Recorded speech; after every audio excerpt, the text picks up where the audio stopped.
No final do século XIX, o geocentrismo estava praticamente morto. Os físicos tinham estabelecido como paradigma o sistema de Copérnico, o paradigma de que a Terra girava em torno de si mesma e orbitava o Sol.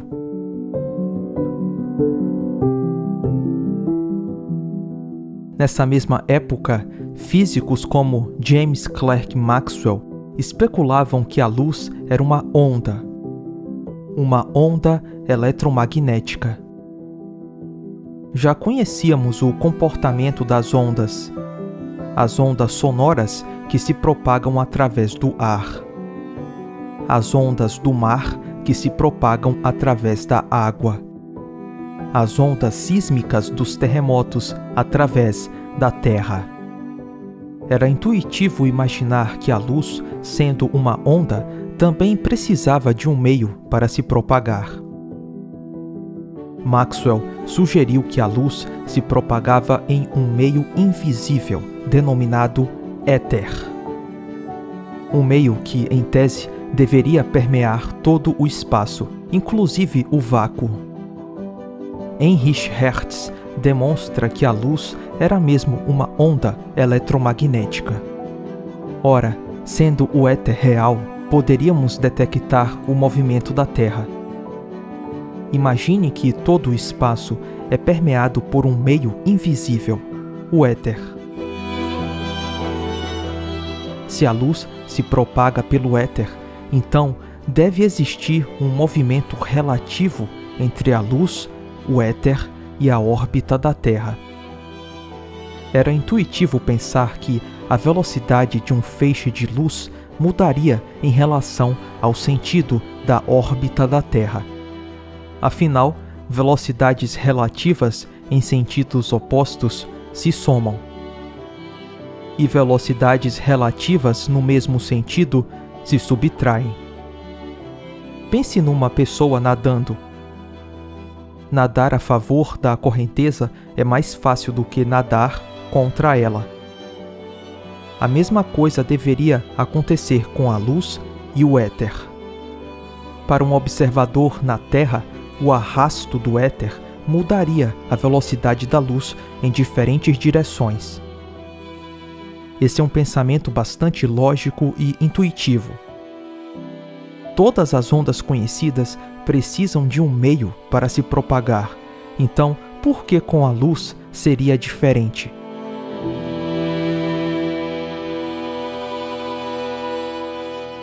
Através de experimentos ópticos, os físicos esperavam encontrar uma comprovação irrefutável do meio em que a luz se propaga. Porém, o experimento de Michelson e Morley não ajudou nessa expectativa.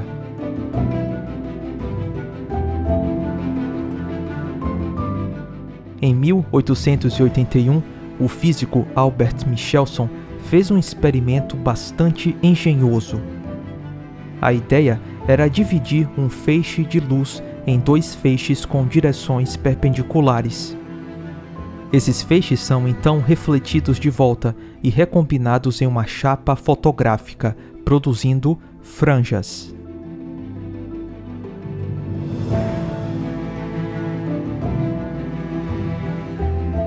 Se as distâncias percorridas pelos feixes não são as mesmas, eles ficam fora de sincronia ou em fases diferentes. O efeito disso é um padrão de luz com franjas escuras e claras. Essa é uma característica das ondas, conhecida como interferência. É por isso que o aparelho do experimento se chama interferômetro. Aqui está um desenho do interferômetro de Michelson. A base era giratória. Michelson girava os espelhos para analisar se a direção do feixe em relação ao éter e ao movimento da Terra iria produzir alguma mudança nas franjas. Michelson acreditava que iria detectar deslocamentos na franja quando girasse os espelhos.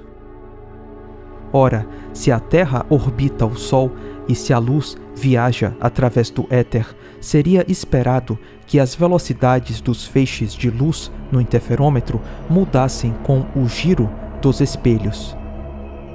Afinal, em tese, o éter teria uma direção privilegiada, tipo uma correnteza. Imagine que a luz, na direção perpendicular ao éter, leva um tempo TA para percorrer o interferômetro, e que a luz, em sentido contrário ao éter, gastaria o tempo TB para percorrer o mesmo interferômetro. Era esperado que o giro do interferômetro resultasse em diferentes valores na razão entre TA e TB. Em tese, a velocidade dos feixes dependeria da orientação do interferômetro em relação ao éter. Michelson então estimou que, por conta do movimento da Terra através do éter, a franja deveria ser deslocada quando a base do interferômetro fosse girada. Porém, para surpresa de Michelson, não acontecia deslocamento na franja quando ele girava a base.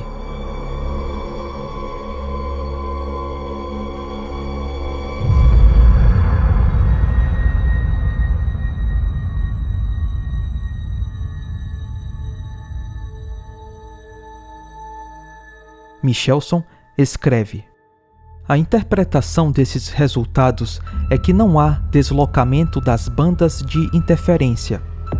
Esta conclusão contradiz diretamente a explicação que até agora tem sido geralmente aceita e que pressupõe que a Terra se mova através do éter. Essa é uma admissão corajosa do Michelson e poderia reanimar a ideia da Terra parada. A conclusão do experimento de Michelson não é a inexistência do éter, mas sim que a Terra não se movimenta através dele. 6 anos depois, Michelson faz um novo experimento, agora com a ajuda de Morley. Michelson e seu colega Morley criaram um interferômetro mais preciso. Para a surpresa de Michelson, os resultados continuavam não mostrando deslocamento nas franjas do interferômetro.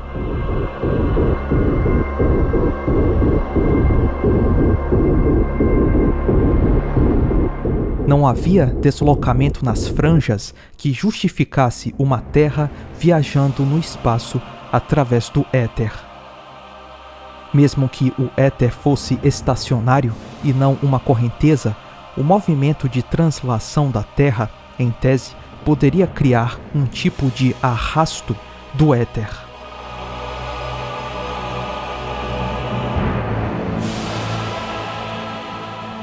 Michelson escreve para o físico Lord Rayleigh: os experimentos sobre o movimento relativo da Terra e do éter foram concluídos, e o resultado é decididamente negativo. Henri Poincaré, um dos físicos mais respeitados do mundo na época, comparou esses resultados a uma crise na física. Estamos prestes a entrar agora na véspera de uma segunda crise. Esses princípios sobre os quais construímos todos estão prestes a desmoronar. Infelizmente, tais são os resultados indubitáveis do experimento de Michelson. Por que Poincaré foi tão dramático? A primeira crise que ele cita é uma referência à Revolução de Copérnico, a revolução que fez a Terra se movimentar no espaço.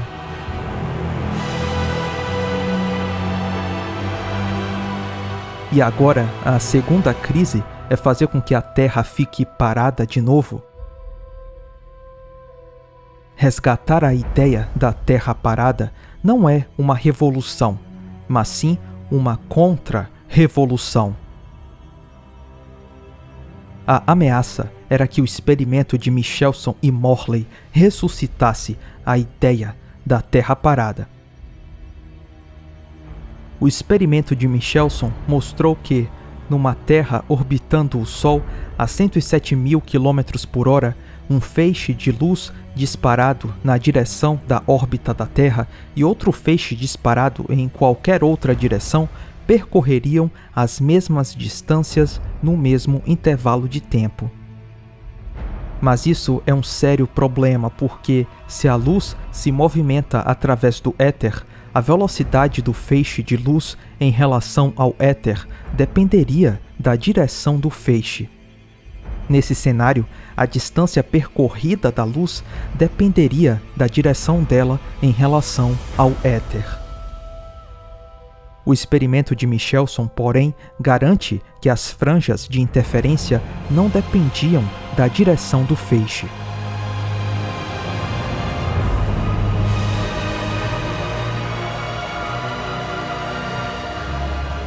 Michelson também esperava que as franjas do interferômetro se deslocassem em diferentes momentos do ano por causa da translação da Terra.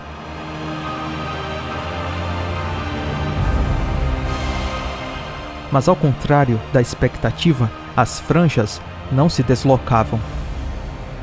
Para resolver esse enigma, os físicos tinham duas opções. Primeira, admitir que a Terra é imóvel, ou, segunda, bolar alguma ideia mirabolante. Eles escolheram bolar alguma ideia mirabolante. Lorentz e Eddington especularam uma ideia que parece ter saído de Alice no País das Maravilhas. Eles disseram que a matéria é misteriosamente comprimida quando se move.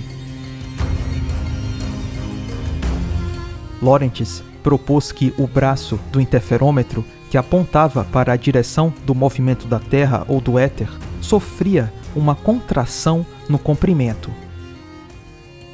Em tese, essa contração explicaria o porquê as franjas não se deslocavam quando o interferômetro era girado. Segundo Lorentz, a contração do espaço anularia os efeitos do éter no experimento de Michelson e Morley. Alguns físicos riram dessa ideia, porém outros iriam rir ainda mais da Terra imóvel. Um físico no final do século XIX falar em Terra parada seria motivo de escárnio, uma exposição ao ridículo. Dos grandes nomes, ninguém teve coragem para se opor ao establishment copernicano.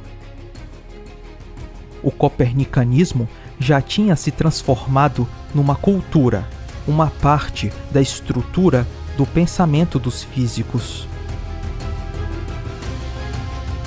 Era mais fácil aceitar qualquer explicação ad hoc do experimento de Michelson e Morley do que admitir uma Terra imóvel. Na verdade, o geocentrismo estava tão estigmatizado que a grande maioria dos físicos nem lembravam dessa hipótese. Lorentz escreveu a sua peculiar teoria da contração do espaço em uma famosa equação matemática que ficou conhecida em todo o mundo. A imaginação e a matemática unidas para resolver enigmas científicos.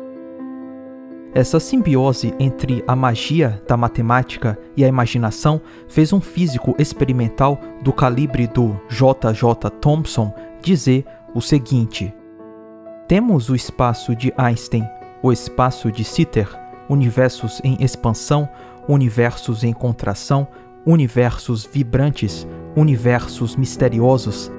Na verdade, o matemático puro pode criar universos apenas escrevendo uma equação. E de fato, se ele for um individualista, pode ter seu próprio universo. A solução mais simples, que não envolveria malabarismos matemáticos, estava esquecida. Era uma solução muito antiquada. A ciência não poderia mais aceitar que a Terra não se movimenta.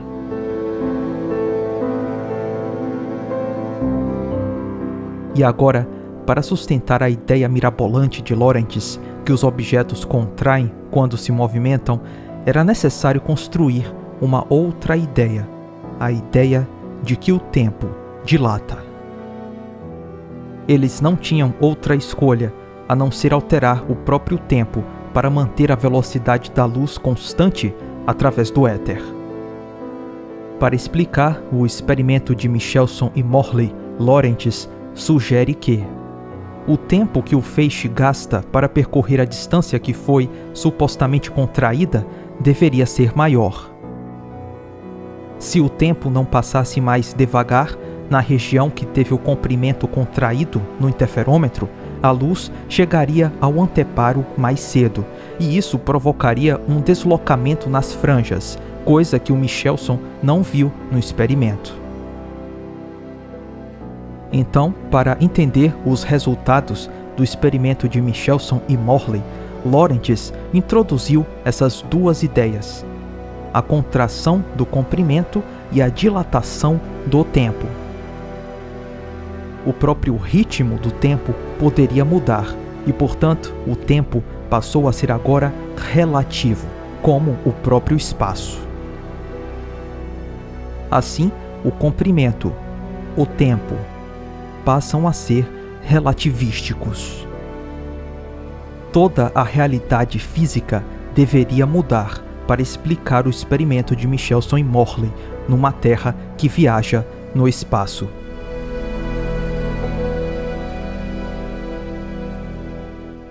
Essa confusão na física fez Lorentz e Poincaré dizerem: a natureza estava conspirando contra nós. É óbvio que a natureza não estava conspirando. Em vez disso, os físicos estavam conspirando contra si mesmos.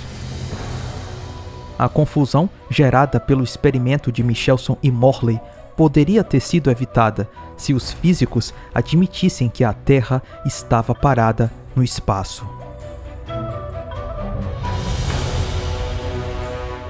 Com Lorentz criando o fator de correção matemática para explicar o experimento de Michelson-Morley e Poincaré desenvolvendo as primeiras fases da teoria da relatividade, o palco agora aguardava Albert Einstein para colocar o prego final no caixão da Terra parada. Einstein iria criar uma das ideias mais contra-intuitivas e mirabolantes da história da ciência, para, dentre outras coisas, negar a Terra parada.